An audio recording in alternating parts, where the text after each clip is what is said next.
Do you want to be ahead of the game for the latest in arts, music, cuisine, and entertainment across the Middle East's most dynamic capital cities? Al Monitor is proud to launch our City Pulse newsletters, focused exclusively on local news, starting in Riyadh, Dubai, Istanbul, and Doha. Each week, our on-the-ground writers in these cities cover the latest cultural happenings and trends, so you have everything you need to know for the best local experiences. To subscribe for free, go to almonitor.com, that's al-monitor.com, and sign up on our newsletter page. It has improved. I mean, if you just look at some of the comments that were made by Iraqi leaders just a couple of years ago, there was a lot of dissatisfaction with the water that they were getting from Turkey, the water that they were getting through the Euphrates in Syria, and now that there is a sense that the Turkish side is serious about helping Iraq on this front. Welcome back to the Al Monitor Brief. I'm Adam Lucente. Iraq and Turkey reached a tentative agreement on water sharing last Friday. The plan, whose details have not been made public, was revealed during Iraqi Foreign Minister Fuad Hussein's trip to Ankara and meeting with his Turkish counterpart Hakan Fidan. Hussein said at a joint press conference that Iraq hopes more water will be released from Turkey, with Fidan pledging to help Iraq with their, quote, shared problem. The water dispute between Iraq and Turkey goes back decades. Iraq has long accused Turkey of blocking their fair share of water from the Tigris and Euphrates rivers by building a number of dams in the Turkish southeast. Making matters worse is the drought in Iraq. One official said in August that the country's water reserves had hit an 80-year low. Iraq has major water infrastructure issues, a result of both neglect and decades of war, with unauthorized fish farming and use of groundwater compounding the issue. Iraq has made increasing water cooperation with Turkey a priority in recent months, and Turkish President Recep Tayyip Erdogan agreed in July to increase the flow to Iraq. But Iraq-Turkey relations are complicated, and water is just one of many long-standing issues the two countries are seeking to resolve. Oil exports to Turkey from the Kurdistan Regional Government's territory in northern Iraq resumed just late last month, following a 2-plus-year disagreement. The Iraqi federal government has long objected to the KRG's independent energy sector and accused Turkey of illegally receiving the oil, but the three parties finally reached a deal on resuming the flows in September. Last year, Iraq formally banned the Kurdistan Workers' Party, or PKK, in an effort to please Turkey. The PKK is considered a terrorist organization by Ankara and fought the Turkish state over rights for Kurds for decades, though the group began a process of laying down its arms earlier this year, following a series of talks. For Turkey, helping Iraq with its water issues could bring a number of benefits, including stability on its southern border, and would add to the deepening security and energy cooperation between the neighbors. In this episode, we hear from Al Monitor contributor Barin Kayaoglu. Barin, who has an upcoming analysis for Al Monitor on the topic, takes us through why Turkey views water scarcity in Iraq as a national security concern, whether Baghdad feels the level of Turkish assistance is sufficient, the potential economic benefits the cooperation could bring, and how Syria could play a role in any future agreement. Hope you enjoy.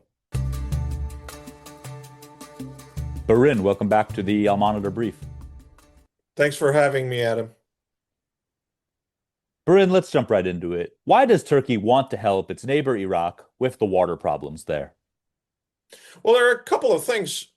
One of them actually goes back to Syria. A lot of experts in the late 2000s and when Syria's civil war broke out in 2011 said that a lot of it had to do with the drastic fall in precipitation that Syria received over the years because of climate change, because of droughts, which then triggered a food crisis, raised the price of food, and because the regime in Syria did not have the wherewithal to respond to those challenges effectively. It was one reason why the civil war broke out. Now, Iraq, of course, today has a very different political system, but nonetheless, it's very much a food insecure, water insecure country.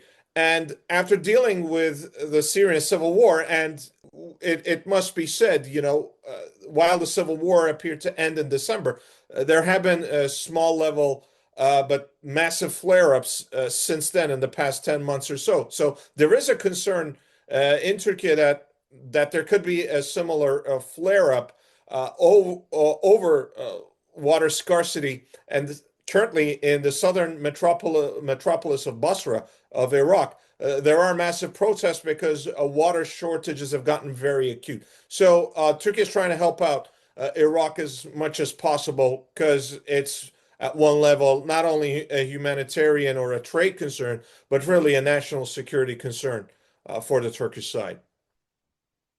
And do you believe this is more a matter of diplomatic overtures on the part of Turkey, or is Ankara serious about helping Iraq get more water? It's a diplomatic overture that's quite serious, Adam. Um, at one level, there's great rapport between Turkish President Recep Tayyip Erdogan and Iraqi Prime Minister Mohammed Shia al-Sudani, where the two leaders have been going back and forth since 2021, 2022.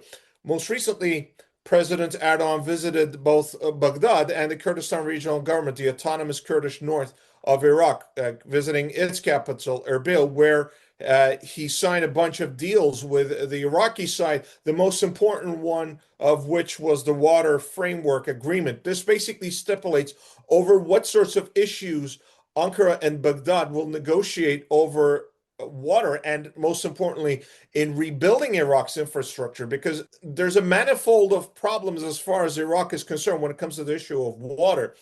Since the Iran-Iraq war started in 1980, Iraq has really not been able to effectively invest in its water infrastructure. And I lived in Iraq as a child in the 80s. They had a pretty good infrastructure back then, but a lot of it was built before the war. And after the Iran-Iraq war ended in 1988, with the start of Saddam's invasion of Kuwait in 1990, there were virtually, because of UN sanctions and later on the US occupation of Iraq, the civil wars, etc., Iraq was really not able to invest in its water infrastructure. And according to one estimate, as much as 80 to 90% of the water that Iraq gets from Turkey, from Iran, from Syria is essentially wasted, or when it is used in agriculture or commercial use or for home use by citizens, it is not treated properly. Sewage disposal is lacking. About 70% of Iraqi homes are estimated to not, at least 70% are estimated to not have access to proper sewage, and the quality of the water that they get is very bad to begin with. And this is both, on the one hand, a huge challenge, but it's also an opportunity, because for Turkey, and with also the reopening of the Kirkuk-Ceyhan oil pipeline, the Turkish side estimates, foresees, if you will, that they can facilitate more Iraqi oil sales to international markets, buy some of it themselves. And with the proceeds of that, Iraq could buy some technologies or, open tenders, which would be competitive for Turkish companies, because they're very good with this sort of thing, both with big dam building, but also downstream, piping and sewage disposal and things of that sort. That this is an issue where Turkey could really help. And one report that was prepared at my former employer in Iraq, American University of Iraq, Slemani, my colleagues at the Institute of Regional and International Studies published a report early last year in April 2024 that per an Iraqi government report, there's a need to invest about $125 billion worth of US dollars of investment needed before Iraq could really improve its water game, if you will, by 2035. So that presents both an opportunity, but Turkey also understands that it can't just lecture Iraq on this front that, hey, you need to stop wasting water, but actually show them how not to waste water, because Turkey is also suffering from a very similar problem. It's not like Turkey is having a much better deal when it comes to precipitation. We have had a succession of dry winters here, and we have to find a way to deal with that, to manage that. Don't go anywhere. We'll be back with Barin after this short break. Today's transformation of the Middle East is at the center of global geopolitics. Whether you're an analyst, diplomat, executive, or academic, you need the best reporting and analysis to understand what's really happening on the ground and what it means for the world. Al Monitor is the award-winning independent leader in Middle East news. From Riyadh to Beirut, Abu Dhabi to Doha, and Baghdad to Tehran, our team of over 100 expert journalists report daily on the top stories driving the regional trends. Download our mobile app and subscribe to Al Monitor to follow what leaders and decision makers are reading every day. Go to almonitor.com, that's AL-MONITOR.com, and use promo code POD25, POD25, for a discount. Okay, we're back. Barin, another thing you addressed in your analysis is how the Iraqi government feels about this. How does Iraq view the level of coordination with Turkey at present on the water issue? It has improved. I mean, if you just look at some of the comments that were made by Iraqi leaders just a couple of years ago, there was a lot of dissatisfaction with the water that they were getting from Turkey, the water that they were getting through the Euphrates in Syria, and now that there is a sense that the Turkish side is serious about helping Iraq on this front, on at multiple levels between high-level national security leaders on the Turkish side, Iraqi experts or experts who are based in Iraq. I'm getting that there is a sense that the two countries can cooperate on this front, and that there's a genuine commitment by both sides to, if not shelve this issue, or archive it once and for all, because climate change is not going anywhere. That they can cooperate on this. That there's a lot of goodwill on both sides. That's what I've realized since these talks began last year. Now there's still some Turkey and Iraq have ways to go. One of which is actually to find a way to include Syria in these talks, because as much as the Tigris River, which flows directly from Turkey into Iraq, is an issue, an even bigger issue is how much water Iraq is going to get from the Euphrates, which also its headwaters are in Turkey, but it flows into Iraq first by passing through the length of Syria, essentially dividing that country strategically into two. So there's also a need on that front for Turkey and Iraq to cooperate. And one of my sources, this is Iraq's former water resources minister and ambassador also to Turkey, Dr. Hassan al-Janabi. He made a very interesting proposal, and he said, I've been saying this for a long time, and which is to have sensors and the monitoring equipment installed both on the Turkey-Syria on the Turkey-Syria border, and then the Syria-Iraq border, to make sure that that the three countries are operating on the same data for the Euphrates River, so that there are no misunderstandings.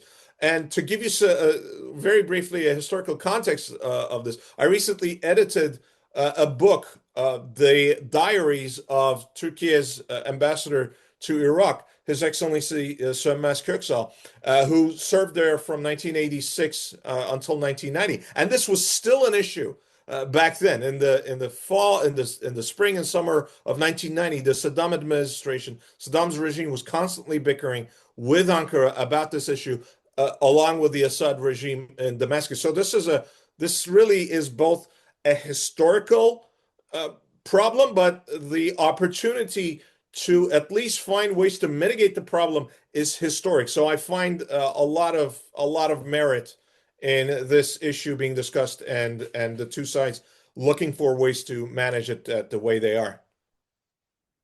And the last thing I want to get your opinion on is the overall state of Iraq-Turkey relations, considering the water problems, but also other issues. Have these relations improved at all, especially over the PKK issue, which you mentioned in your analysis? Absolutely. Last year, actually, before President Erdogan's visit to Iraq, the Iraqi government had banned the PKK as an organization. Now, there's another level to that, which is to designate it as a terrorist organization, which Turkey does, the United States does, the EU does. But the Iraqi government really did a huge assist, if you will, to the Turkish government by at least making it much harder for the PKK to operate within that they're perched on the mountainous terrain in that triangle area between Iraq, the Kurdistan region of Iraq, southeast Turkey, and northwestern Iran.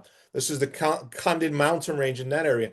And so that has really helped Turkey to force the PKK to engage in this armament talks and called for the organization to disband itself. And the organization followed suit in May and said that they were disarming, provided that the Turkish government can give them some legal mechanisms in which, they can return home. But it's that part of the process is stalled. But it has created, the fact that Iraq has made these overtures to Turkey has created a lot of goodwill in Ankara, and it has set aside the PKK issue for, at least it has allowed the two countries to bracket the PKK issue while they're focusing on things such as the reopening of the Kirkuk-Ceyhan oil pipeline. This is a pipeline that was built in the 70s, exporting Iraq's oil in the north. Much of Iraq's oil exports comes from its fields in the south. But the northern route also helps Iraq immensely, as well as the Kurdistan regional government. But there was a big issue in the 2010s over whether the KRG could also export oil from that pipeline without Baghdad's concern. And there was a lot of back and forth on this. And Iraq took Turkey to arbitration.